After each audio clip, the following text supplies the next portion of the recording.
Hello and welcome to the City Club of Eugene's December 16th, 2022 program, Gifts to the City.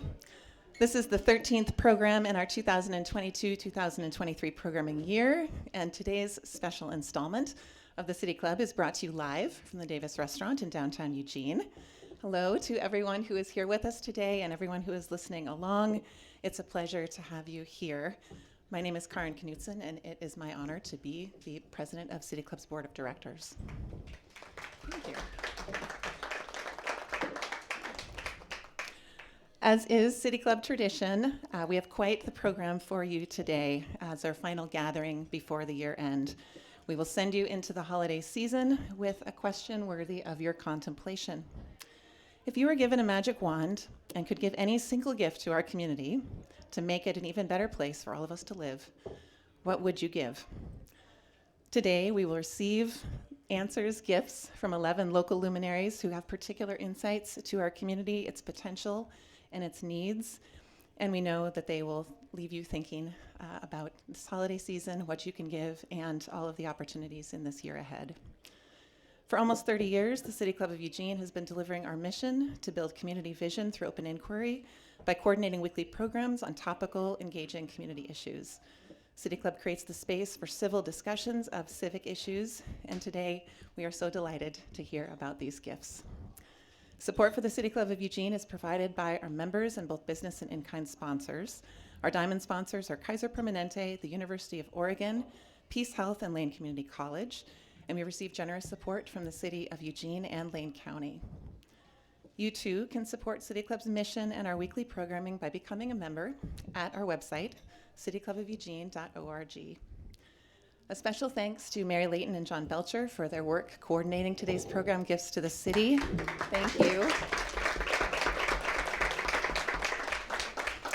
As so many of you in our community know, there's a lot of magic that goes on behind the scenes to bring people together. I also want to thank Dan Bryant, who so graciously offered and accepted our invitation to MC today's event. And with that, I will invite Dan to the microphone, and to all of our gifters, welcome to the City Club of Eugene.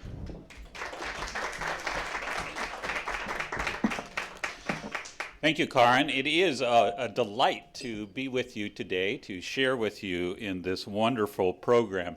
You know, gifters have ranged from that legend of the gridiron coach Mike Bellotti to the legend of our city council mayor Kitty Piercy, of course, with us here.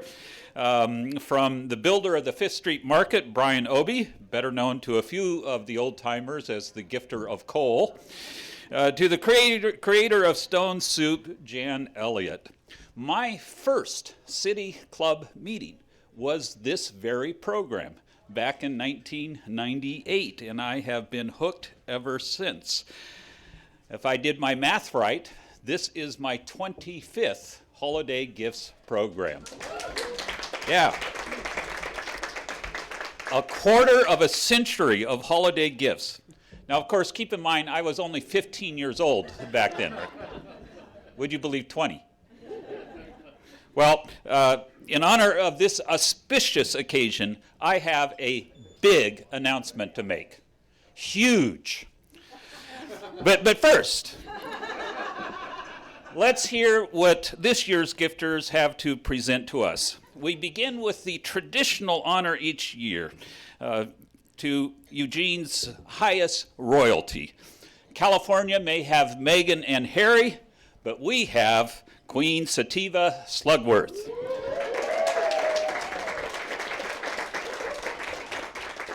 Eat your heart out, Heart of Windsor. Queen Slugworth, who's also known as Alyssa Button's Garden, is the reigning Slug Queen of Eugene.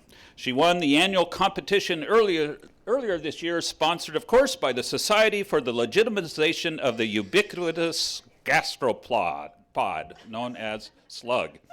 She now serves as Eugene's 40th unofficial ambassador of all things slimy and shiny.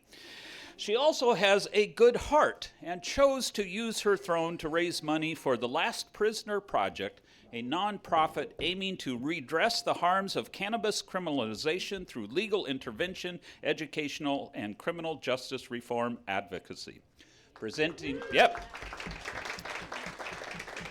Presenting a gift to the city is one of the reigning queen's royal duties. Your Highness, it's all yours. Thank you so much. Thank you so much, Dan. Well, thank you to the City Group of Eugene for inviting me to this incredible event. I am so sorry that I didn't get a chance to dress up for the occasion.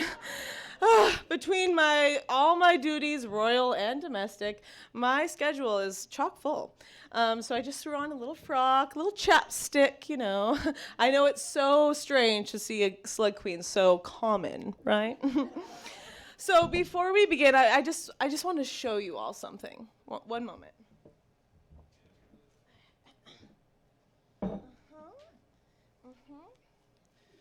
Yep, okay.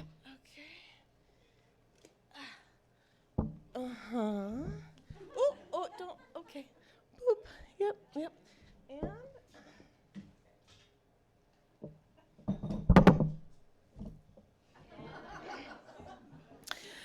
check this out. This is my art. It's really weird, right? It's like, what am I looking at?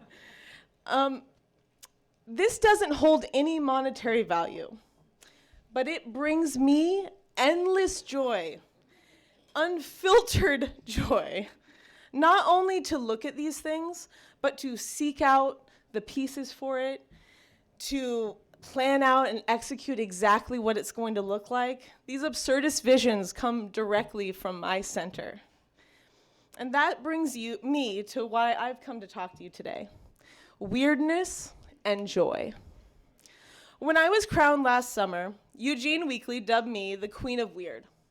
And I have to say, I've never been so seen in my entire life. I am a person who have always worn their weird on the outside. Sometimes it's been a little uncomfortable for myself, for my family, and for strangers who just don't quite get it, you know?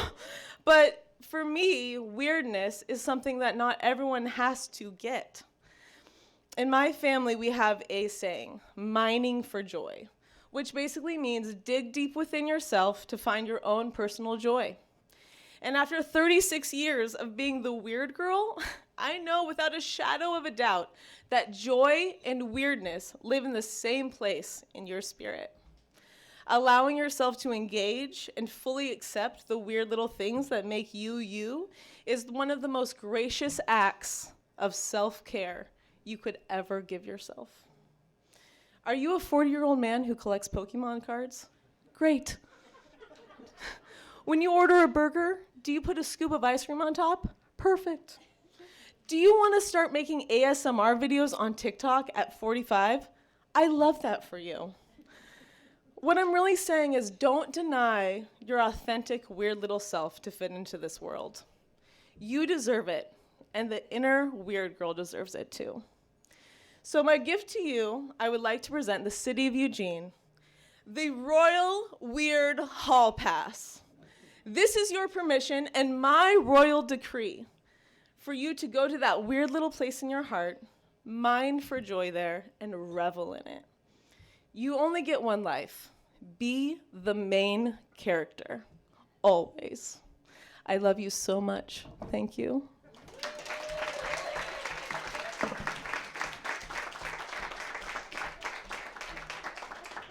Thank you, Your Royal Highness, Queen Slugworth, and perfect for radio, the art that you have to use your imagination to appreciate.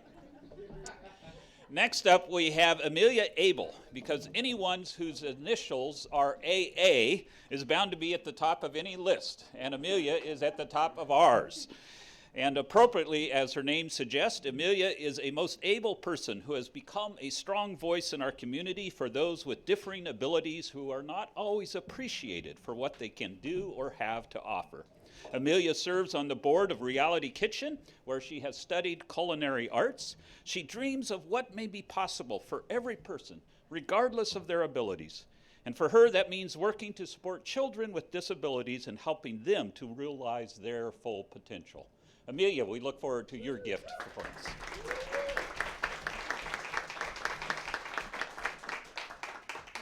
Hello, my name is Amelia Oval. I have Down syndrome. People do not always see the true value of others who are different from them. People with disabilities are often invisible. I sometimes feel excluded and not accepted by others. 10 years ago, Rick Dancer and I started a campaign called Look Me in the Eye. We spoke to many people about how they can help reduce social isolation and promote inclusion of all people with disabilities. I don't think that the world has changed much in 10 years. People with disabilities still have a hard time getting the supports and connections they need to get jobs or housing. Most of your neighbors living in tents in Eugene have some kind of disability.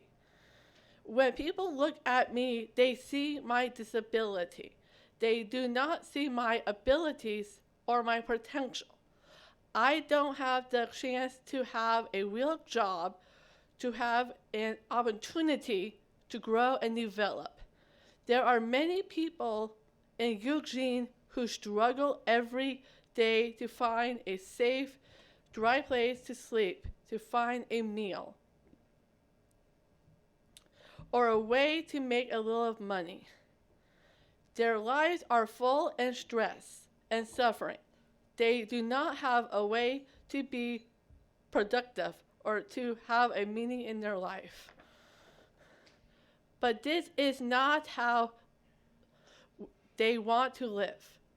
They are stuck in their struggle. They are seen as homeless, as disabled, as scary. There is no door for them to open a new life. My gift to Eugene is opportunity. My gift is the opportunity for an amazing community change. This happens when everyone is given a chance to show their talents, to develop their skills, and to rejoin society. Opportunity. My gift is that every opportunity becomes an action that helps one person to have a better life. I have had supports to help me, my family and friends, and Reality Kitchen have all helped me to find opportunities. Not everyone is so fortunate. Please consider how you can provide the gift of opportunity to one person next year. You might change their life. You will change your life. Thank you.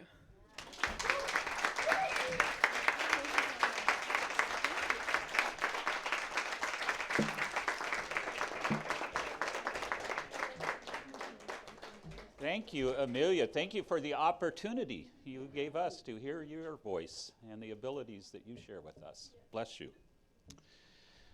And now for a City Club first, we get two for the price of one. The Dunbar twins, Leah and Rena.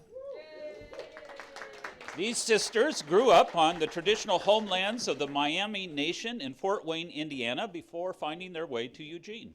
This dynamic duo each earned doctorates in education from the University of Oregon in 2020 and are most proud of developing and co-facilitating Courageous Conversations, an ethnic studies course focused on healthy racial identity development, critical thinking, listening, restoring, and community building.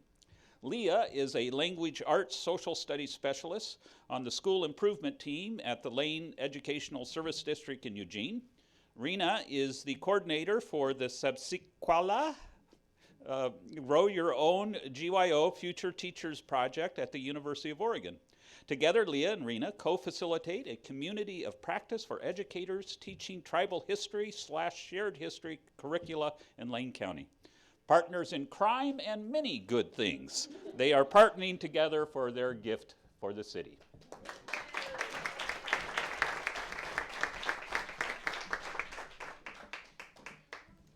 Thank you. Well, just like our parents did, the City Club just learned that when they invite one Dunbar sister, they get two.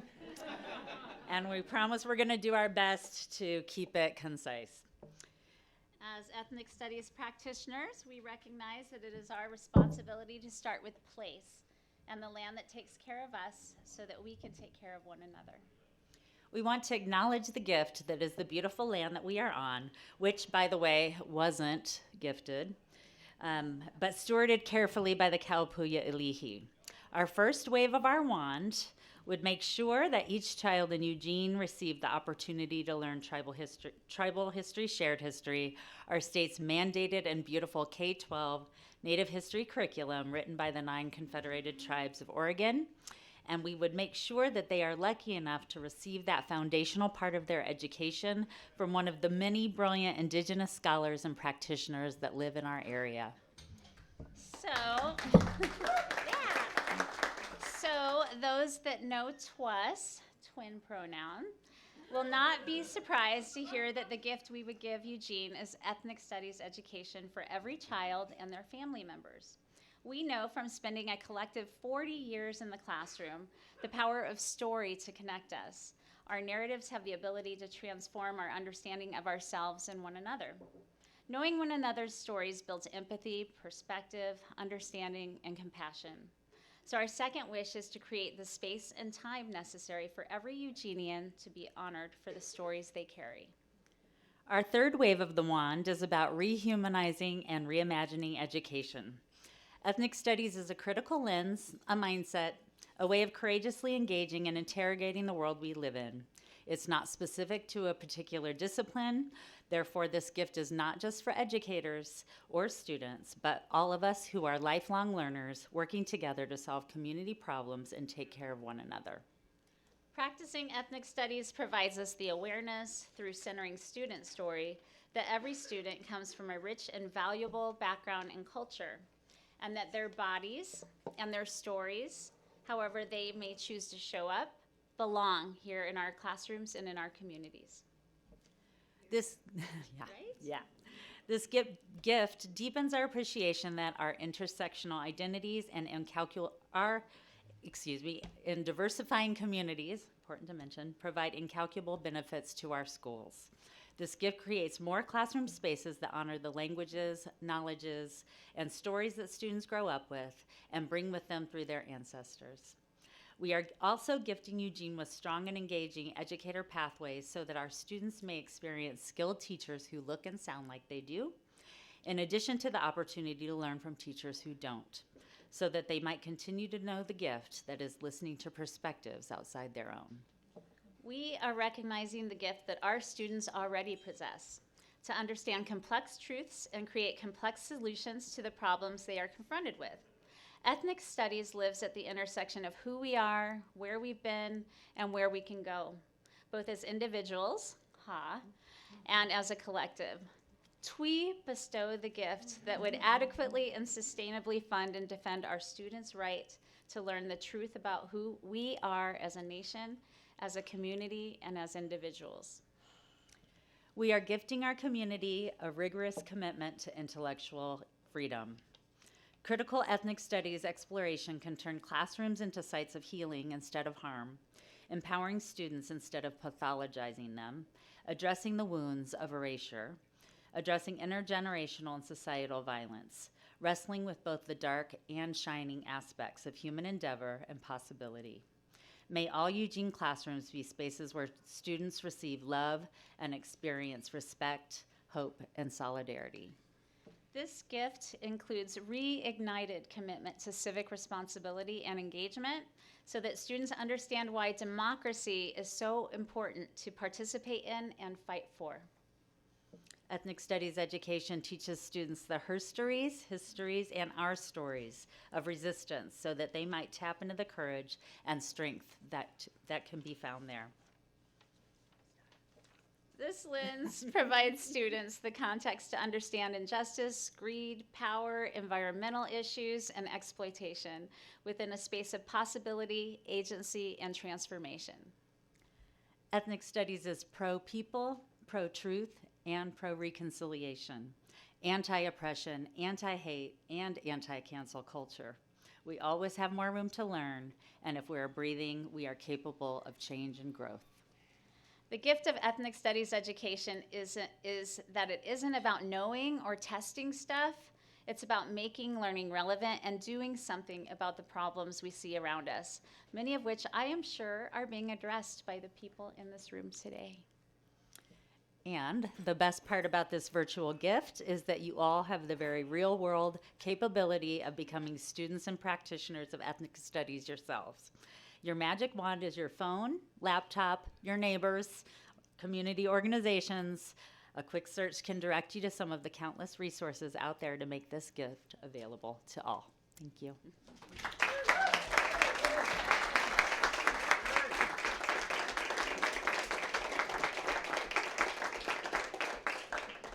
Thank you to the Dunbar twins. Toy gave us some great gifts. And since we are doing things in pairs, we have another gift giver from the Lane Educational Service District, Anna Quintero Arias, the Federal Programs Administrator for the Education Service District. She supports both migrant education programs and the English Language Development Program. Anna worked in the Eugene 4J School District for 11 years as a speech and language pathologist. Additionally, she has been facilitating trainings regarding equity and inclusion for the past 10 years. She has led seminars throughout the state as she centers equity in all aspects of her personal and professional life. A yearly highlight for the migrant education program is the summer school that is intentionally created to meet the specific needs of migrant children, speaking of ethnic education. Anna has her master's degree in communication disorders and sciences from the University of Oregon. Anna, we welcome to hear your gift.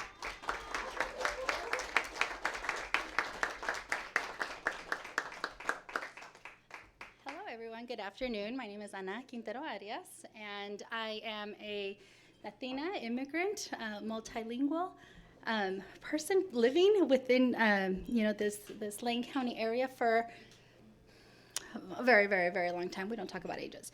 And what I want to gift the city of Eugene is the gift of the most wonderful human being I've ever had the pleasure of interacting with. And it is the gift of this woman, wonderful woman named Susan Dwoskin. Susan was a fifth grade teacher at River Road El Camino del Rio Elementary at here within the Eugene School District. And a little background on Susan. When we met, we did not get along. We didn't really like each other so much. And it wasn't until a day when I was in a meeting with a parent that at the end of the meeting, the mom shared with me that her child did not like the color of his skin and wanted to know what to do about that. And this is a second grader. And when I went to the principal to say, what can we do? What we need to change something. He said, your partner is going to be Susan. And I was like, no, not Susan. I walk into Susan's class and I said, what can we do? How can we partner up? And that was the beginning of the most beautiful friendship I've ever encountered.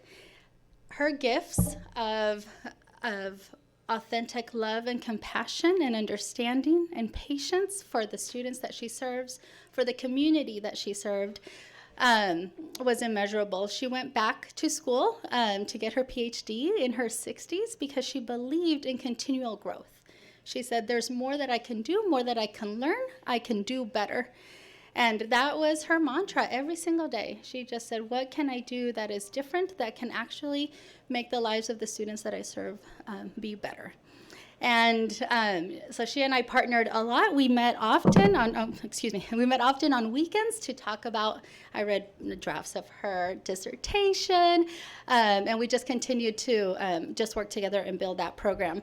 She and I co-taught what she named cultural linguistics. So we worked with fifth graders and talked to them about all the isms, right? Racism and ableism and sexism and all of those things. And we also taught them about their civil rights, right? As their students don't lose their rights when they walk into the school door. So we get to inform students very much, similar to what the Dunbar beauties just shared here, that students have a right to know what they what they are awarded just for being part of this country. And so how do we support that, encourage that, so we can have greater civil discourse, greater informed students, and just society, right? A greater an important society where we can talk about things that may be different from us. And so my gift to the city is for all of us to have that little spark of reaching out to someone that maybe you don't like so much and just say,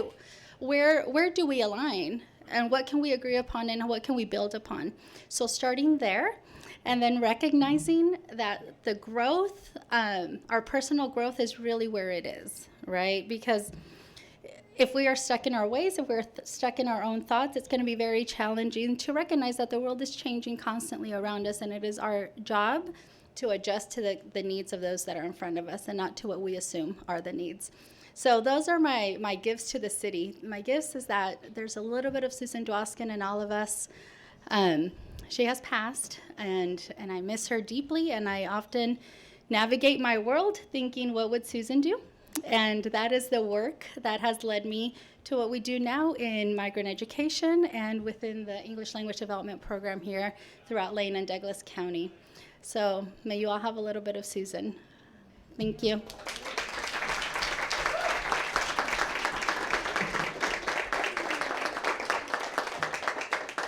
Anna, thank you for the gift of Susan. And we are receiving some wonderful gifts here. But don't forget, I have a big announcement to make. Next up is Kyle Rodriguez Hudson. Kyle is the executive director of Transponder, a nonprofit organization in Eugene, and the founder of A Guided You, LLC, a behavioral health private practice. Kyle specializes in working with BIPOC and the LGBTQIA plus communities in crisis, utilizing trauma-informed and evidence-based care to ensure that the marginalized and disenfranchised are seen and heard. Kyle is a parent and a licensed clinician who happens to be queer and trans. Now, most of the trans or queer folk I have known have interesting coming out stories, but it would be hard to beat Kyle's. Not exactly a shy person, I've discovered. Kyle came out as queer and as a queer trans man on the cover of the Eugene Weekly. Now, Kyle, I'm not sure how your friends responded, but when I was on the cover of the Eugene Weekly, I discovered members of my church were using it as a dartboard. A proud Chicagoan, Kyle earned his BA in psychology at Northeastern Illinois University, an MA in the community counseling at Argosy University, an MBA from Concordia University, Chicago. Kyle's mantra is, every day is a teaching moment. So Kyle, teach us with your gift. Hello.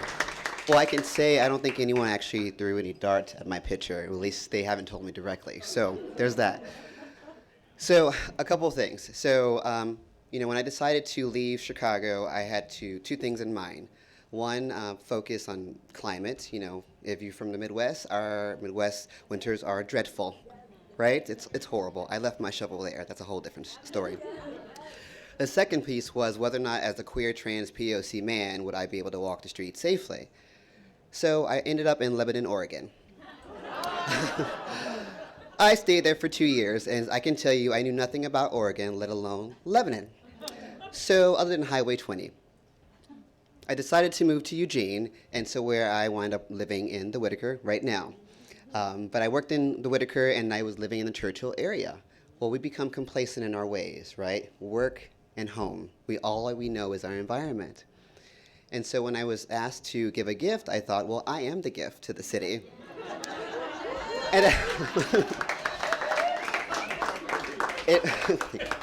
and I thought, no, let's not be cheeky. Let's not do that.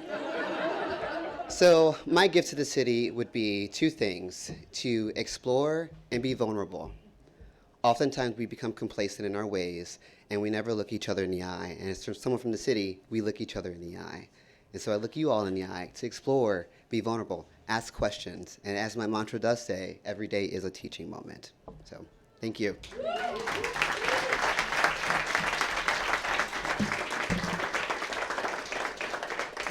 Thank you, Kyle. So I grew up in Albany, just next door to Lebanon. maybe a cis white guy has a different experience than a black trans queer person. I don't know, but maybe. So next, we have Ian Winbrook, who's a renter in the Whitaker neighborhood. He's a member of the Eugene Police Commission and Lane Community College Budget Committee. Prior to moving to Oregon, Ian served as the deputy for West Sacramento, California's Mayor Christopher Cabaldon. Did I say his name right, Ian? Yeah. One of the nation's first openly gay mayors, probably after Harvey Milk, I'm guessing. Yeah, many of us remember Mayor Milk. Ian acted as a staff liaison for the Obama administration's My Brother's Keepers campaign, as well as the staff lead for the United States Conference of Mayors, where he collaborated with mayors from around the country on issues ranging from reducing gun violence to Obama's task force on the 21st century policing. Ian has worked to improve our community in a number of ways, including raising more than $800,000 in grant funding for local nonprofits, and I'm hoping to work with Ian on that in the not too distant future, and helping 1,300 low-income community members access to COVID vaccine during the height of the pandemic. So Ian, we look forward to your gift.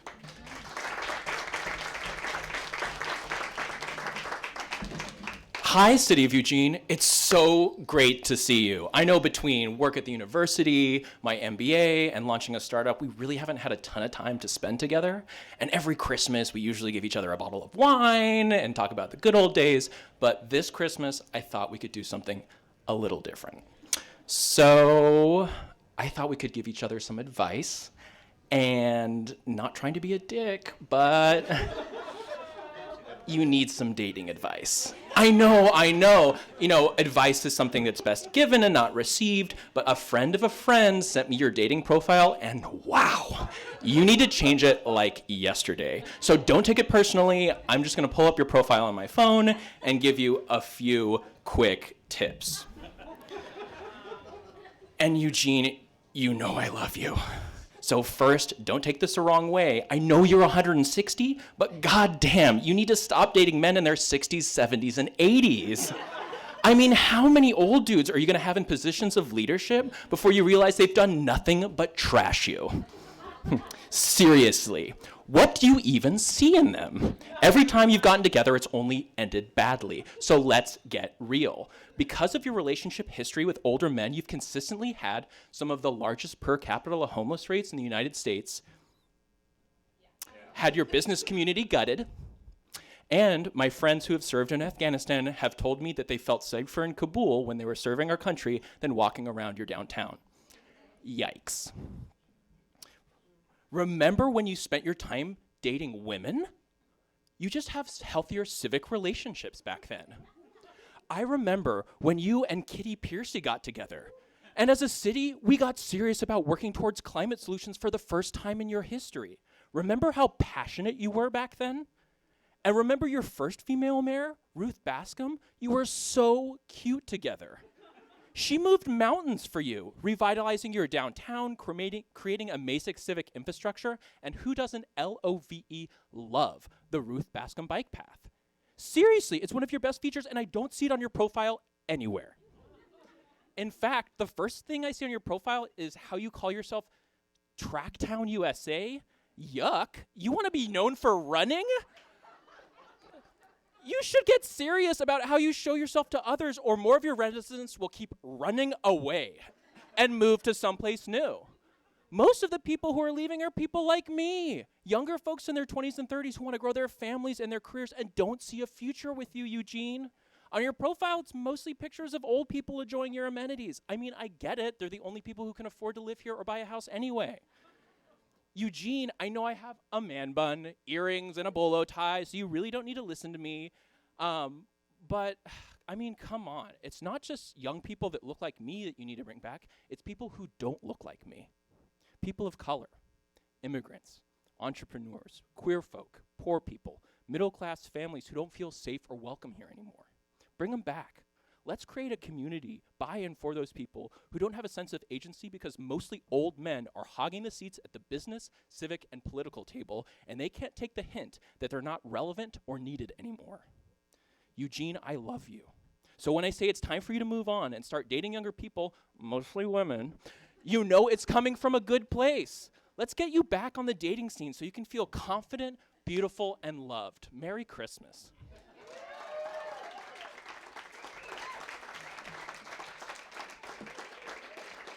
Oh, live audiences are so fun, right? I can't wait to listen to this on Monday night on KLCC to see what they bleep out. So the rest of you on the radio, once again, just have to use your imaginations.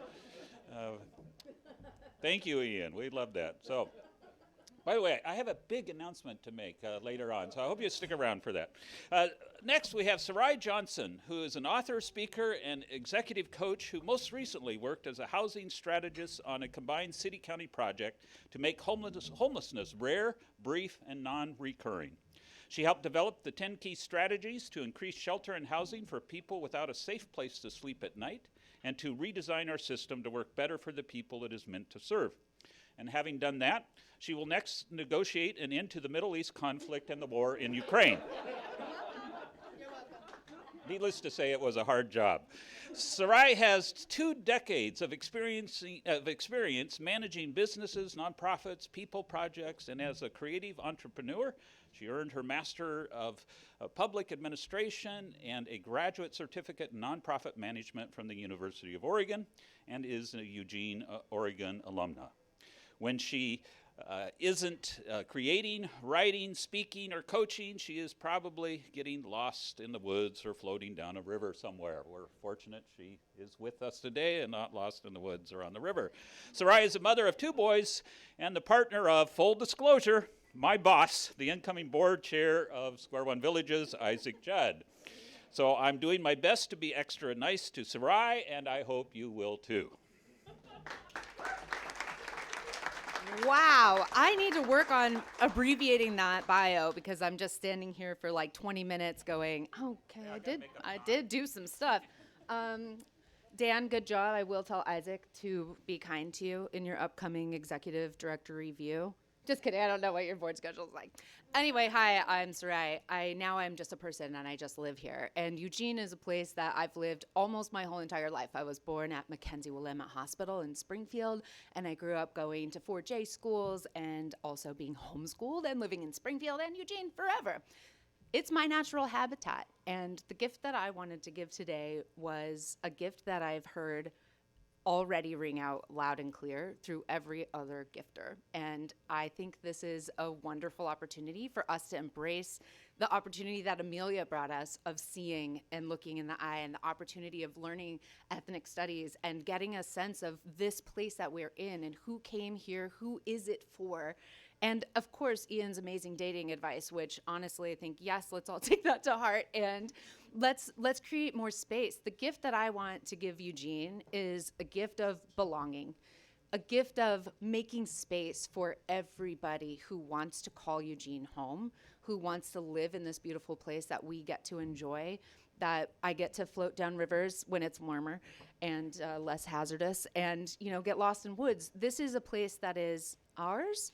It's also a place that's many others, and it's a place that hasn't been just for us, mainly white people. No offense to all of the white people in the room. So this gift of belongingness actually does start with deconstructing the oppression that we uphold within us, in our own bodies, and in our actions and our reactions in the world. So I want us to actually do something, because this is a gift that will keep on giving for you and for everyone you know, if you're ever interested in sharing it. But what I would love for us to do is open up our own sense of belonging and acceptance of other people. So when we're confronted with things about ourselves that we don't want to have to look at, whether it's Eugene getting a little bit of a friendly lecture on his dating profile, etc., or it's making sure that there is space for people to walk safely in our streets and to make eye contact and be a part of this community. This is for us to learn, how do we confront that shadow side of ourselves that we don't want to own, both as a community and as individuals. What I want to tell everyone is, it's not about you. It is about us, and us is inclusive of everyone. And so when I was working with the city and the county and this community, and many of you in this room, in fact, on homelessness and working toward making it rare, brief, and non-recurring, my mantra was every soul a place to sleep. Everybody needs a place to sit and a place to rest and a place to live their life, a place to eat, a place to use the bathroom. These are things that everyone needs. Sorry, I'm so passionate about it that I can't stop hitting microphones. And it's also important for us to make sure that we're creating that space within ourselves to accept and open up our communities to each other. And so when something is said to you, what if someone says, that's white supremacy? You hear it. Have any of you watched a school board meeting in the last couple years? Raise your hands. I need to see it. For those of you listening on the radio, not that many people raise their hands, so I'm a little offended. But what I will say is, not only do we really highlight our track town running-based culture, we also have heroes that come from a different time. We have a lot of Prefontaine, right? We've got, I just walked by Kesey Square on the way here. Who are our heroes now?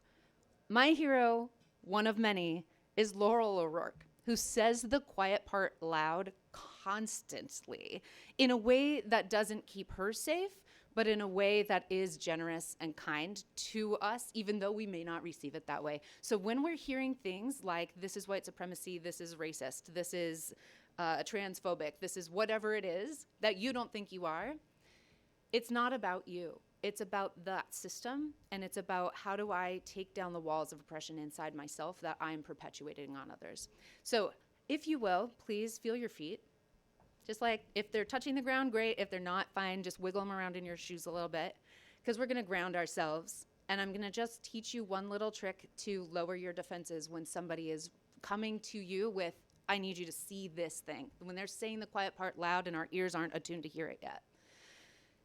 Okay. So we're going to shake it out a little bit. Woo. Just like get back in your body, because we've been listening to a lot of things. And then I want everyone to just slowly take a deep breath in and expand your lungs out. If you can breathe out. And then to breathe back out your mouth, a like nice big sigh. When you do that, allowing this like that heart thing that happens when someone says something you don't like or you don't want to hear, it's like a shield that sort of flaps up because it's a way to kind of protect us. Just imagine that dissolving, or imagine that falling away, or imagine that opening back up so that you can be transparent and open and vulnerable. So we can learn to listen to each other, so we can learn to create equity in everything we do every day. This is our community. And when I say our community, I mean everyone, whether they have a home or whether they have a disability that you can see or not see, whether they're, you know, an old man that Eugene's been dating a lot, you know, you're welcome here too. And we're also here to create space for more people. People are going to keep coming here, and we get to welcome them into our family. Thanks, okay, love you.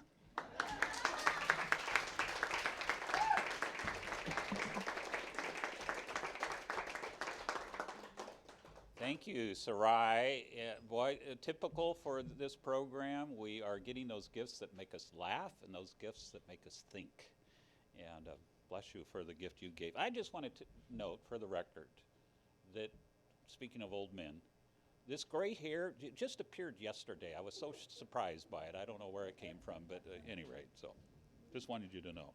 By the way, I have a big announcement to make, but not yet. So we had two twins, 2 mental health professionals, 2 staff from Lane ESD. So how about 2 Matts? I mean, why not, right? Matt number 1 is Matt McCrae, the long-term disaster recovery manager for Lane County, leading long-term recovery efforts along the McKenzie corridor as residents and businesses work to rebuild following the Holiday Farm fire.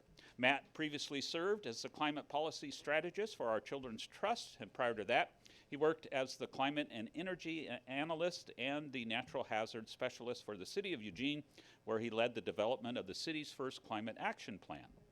I assume that was with Mayor Kitty, yeah. Matt is also a commissioner on EWEB's board, and as such is an advocate for affordable, reliable, renewable energy and clean, affordable water. Matt seeks to use his position to help reduce our community's carbon footprint as we move to cleaner sources of energy. Matt has a Bachelor of Science from the College of Natural Resources at Utah State University. Matt, it's all yours.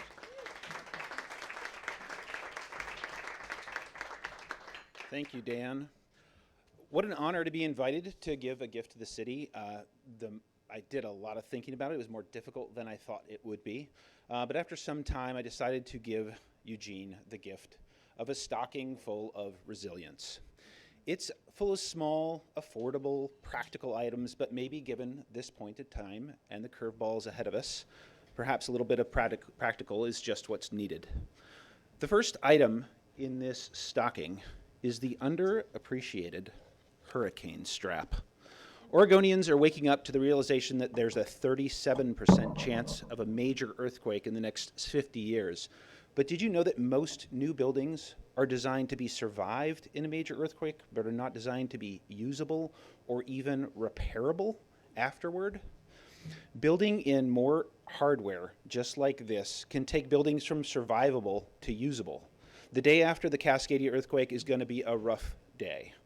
I think it's a safe bet it will be a rough week. Let's give ourselves the gift of buildings we can still use. And I want to take my hat off to the 4J School District for committing to building all new school gymnasiums and common areas to this higher standard. That's a gift to all of us.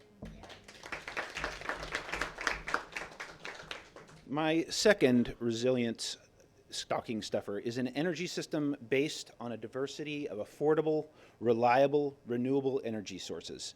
An energy system that can power basic services during a major disruption, and one that doesn't create more problems than it solves. My third resilient stocking stuffer is the humble 5-gallon water jug. Our drinking water system is something to be proud of, but one never knows when there might be a disruption in service. Just a few of these modest vessels can provide a family with a remarkable amount of flexibility when the unexpected arises. And my final and perhaps most important stocking stuffer is more social interaction. Let's find more time to catch up over a warm drink. This mug here comes with the mandatory mask should we find ourselves going indoors, because I hear the COVID crisis is not over yet. In his book, Heat Wave, sociologist Eric Kleinenberg compares the survival rates in 2 Chicago neighborhoods during a deadly heat wave. The neighborhoods are structurally identical, but one neighborhood saw radically greater rates of survival. This was the neighborhood that had a culture of greater social interaction. Social interaction that made the neighbors feel comfortable checking in on neighbors, and in doing so, literally saving lives. This gift is an invitation to find more opportunities to build ties with our neighbors, more concerts in the park, more block parties, more parties of all kinds, and a practice of checking in on our elders, whether there's a heat wave or not. Those are all the items I have to share today. I hope we can unpack more as we wade into 2023. I am immensely grateful to live in this town full of people who are wise, creative, and motivated and community-minded. May we all find the time, energy, and political will in 2023 to pull additional resilient gifts out of the stocking and put them to good use. Thank you.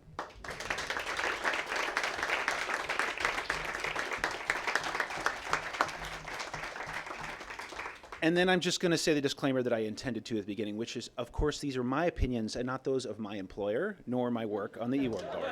Thank you. Yeah, sounds like a disclaimer I often make, too. Thank you, Matt, for that gift. Very practical and important reminder for all of us. Matt number 2 is Matt Springer.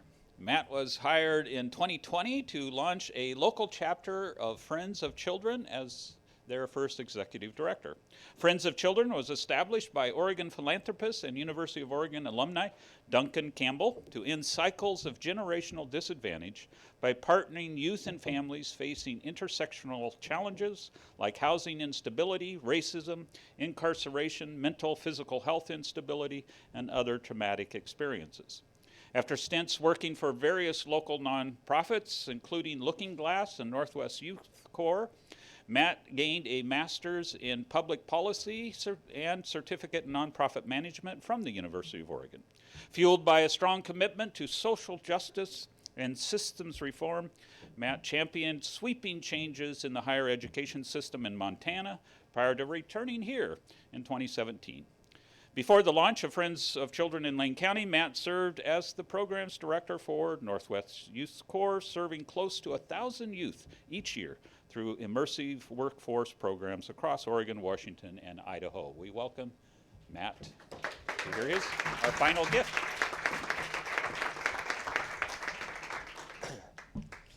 Dear Santa, it's me again. Yeah, I'm still hoping for the Peloton bike and that old school He-Man action figure, but I thought of just a few more gifts that I was hoping you could help me with.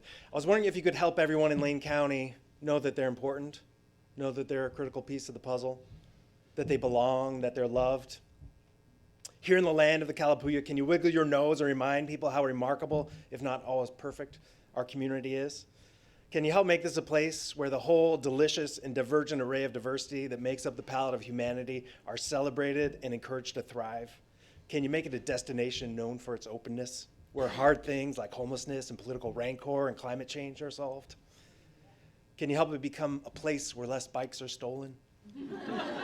Would it be too much to add to my request list that well-choreographed flash mobs and a feeling of near constant festivity become commonplace, where love radiates and parking is plentiful?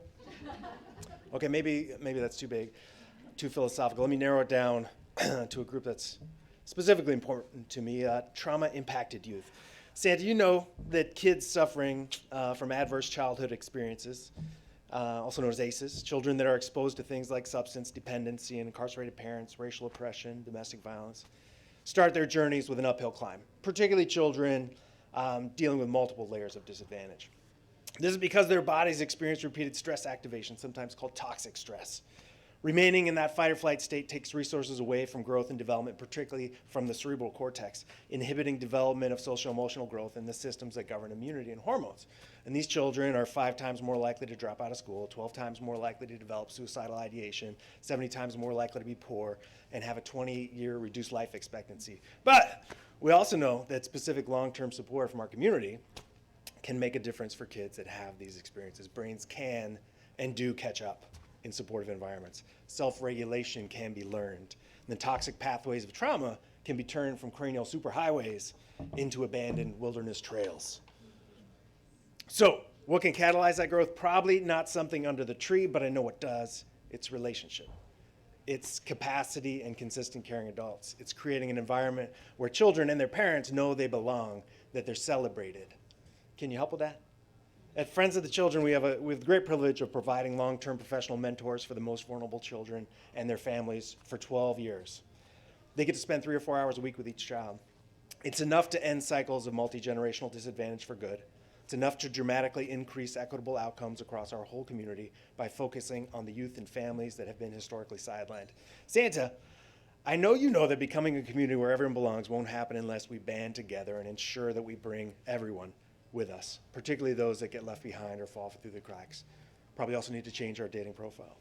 It's a big wish, I know, so let me be specific. I want all of us to invest in helping the most vulnerable in our community succeed.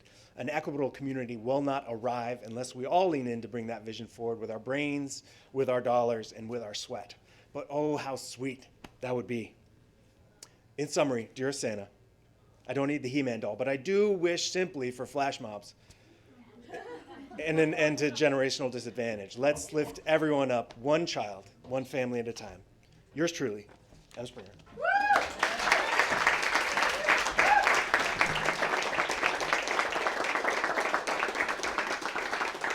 Thank you, Matt, and thank you to all of our gifters. What an incredible hour this has been. I think we've all learned something. We've laughed together. We've been provoked.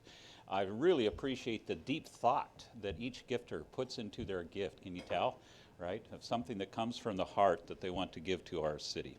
Well, that concludes our gifts for this year. And now for that big announcement that I know for which you've all been waiting. Not to outshine any of these wonderful gifts that we have already received, but since it 'tis the season for self-serving NFTs, non-fungible tokens, and not wanting to be outdone by the big gifter, who shall not be named, I thought I'd offer a few NFTs of my own in case you are still looking for that perfect gift for someone who needs a dartboard. There's yours truly as Gandalf. Or my personal favorite, you can have me as Marcus Mariota. And of course, no set of NFTs would be complete without me as a certain former president. So there you go. All humor and maybe just a little bit of political commentary aside, in this holiday season, whatever your faith or tradition, we wish you many more gifts, such as you receive today, that your life may be rich, your heart full, and the new year blessed with joy and peace.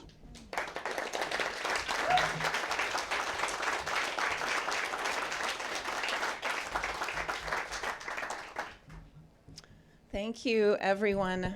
This has been our December 16th, 2022 City Club of Eugene program, Gifts to the City. There is a lot of love in this room and a lot of love in this community, and we are grateful for all of the gifts that each of you and everyone listening gives to us every day.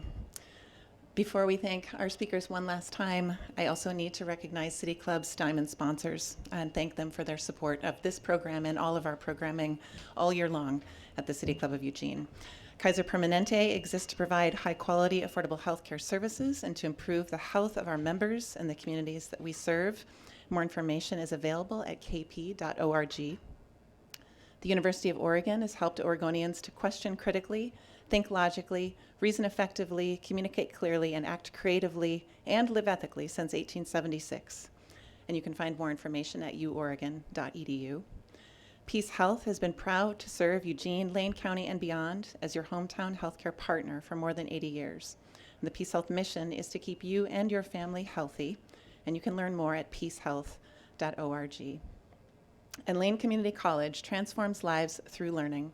LCC provides comprehensive, accessible, high-quality educational opportunities that promote student success. For more information, visit lanecc.edu. And thank you to the City of Eugene and Lane County for their support. Thank you also to today's Sapphire sponsors, Summit Bank and AARP, and to our gold sponsors, Sacred Earth Botanicals, Ferguson and Fife Dentistry, Homes for Good Housing Agency, Headshots Eugene, and Hummingbird Wholesale. A thank you as well to City Club's in-kind sponsors, KRVM 91.9 Radio, Pack Info and Simplified Computing LLC, and Dotson's Photography. And of course, a special thank you to our award-winning public radio station, KLCC FM 89.7, for airing City Club programs on Monday nights at 7 p.m. You can find all recent City Club programs archived on KLCC, as well as our YouTube channel and as City Club podcasts. I know today's program will be a favorite. The next City Club of Eugene will be held on Friday, January 6th, 2023. Hard to believe, but here we are, 2023. That community conversation will come to you live from the heart of the city at the 5th Street Market District, where City Club will host its 2023 programs. For that first program on January 6th, we will celebrate a local institution, the Eugene Weekly, and look at the past, present, and future of local journalism with leaders from the Weekly's editorial team and the award-winning journalism educators at the University of Oregon. This program will be broadcast from the Maple Room at the Inn at the 5th, and we look forward to seeing you there and to enjoying lunch as one of City Club's first program of the 2023 year. And we are planning the remainder of our 2023 programs now. So if you have a suggestion for a program that you think should be part of our community conversations and a focus point of our community conversations, please reach out to City Club through our website, cityclubofeugene.org, and make that suggestion. We welcome everyone to join this conversation, and you can also email us at info@cityclubofeugene.org. None of this would be possible, today's program, any of our programs, without the inspired efforts of the City Club of Eugene's Program Committee, our volunteers and our board of directors. And at the year end, I want to just say a special thanks to all of those individuals for their commitment to our mission and to building community vision through open inquiry. You are so appreciated, and we look forward to welcoming everyone into these conversations in 2023. Finally, one last thank you to our gifters today: Amelia Abel, Carrie Walters-Warren, Ian Winbrook, Dr. Leon Dunbar and Dr. Rena Dunbar, Matt McRae, Ana Quintero Aria, Sarai Johnson, Kyle Rodriguez Hudson, Matt Springer, Queen Sativa Slugworth, and also to our MC, Dan Bryant. Thank you all for what you give to our community.